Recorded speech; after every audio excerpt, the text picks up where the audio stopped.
তো বন্ধুরা মেঘটা এত ধরেছে, তো বুড়োকে আমি ধরে নিয়েছি আর সবাই ছুটাছুটি করে বাড়ি যাচ্ছে। এত বিদ্যুৎ চমকাচ্ছে না, প্রচণ্ড বিদ্যুৎ চমকাচ্ছে।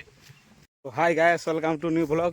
তো আমরা চলে এসেছিলাম যে ধান বানতে ব্রোকে সঙ্গে করে নিয়ে, আর পোগো এসেছিল, পোগো উড়ে চলে গেছে বাড়ি, যেতে পারেনি, ওই জন্য রয়ে গেছে। তো ধান বাঁধা কমপ্লিট, একটু বাকি আছে আর কি। আর যা মেঘ উঠেছে দেখছি, মেঘটা কালো হয়ে আসছে, দেখো মেঘটা পুরো কালো অন্ধকার হয়ে আসছে। ওই জন্য বলছি তাড়াতাড়ি বাড়ি পালিয়ে যাব। আর ব্রো প্রচণ্ড ভয় পাচ্ছে, এরকম পরিস্থিতির কোনোদিনও হয় নাই, ওই জন্য প্রচণ্ড ভয় পাচ্ছে। তো আমি এখন চলে এসেছি পুকুর।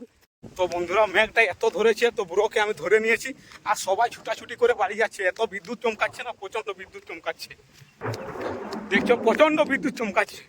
আর ব্রো প্রচণ্ড ভয় খাচ্ছে বন্ধুরা। তো বাড়ির সামনাসামনি চলে এসেছি, সবাই ছুটা দৌড়া করে বাড়ি যাচ্ছে। মেঘটা ধরেছে দেখো কীরকম। তো আমি একদম বাড়ির সামনাসামনি চলে এসেছি, দেখো অবস্থা। আর এই যে বুড়োকে ধরে রেখেছি, এত জোর বাতাস দিচ্ছে না, আর ভয় খাচ্ছে কোন দিকে চলে যাবো, ওই জন্য ধরে রেখেছি।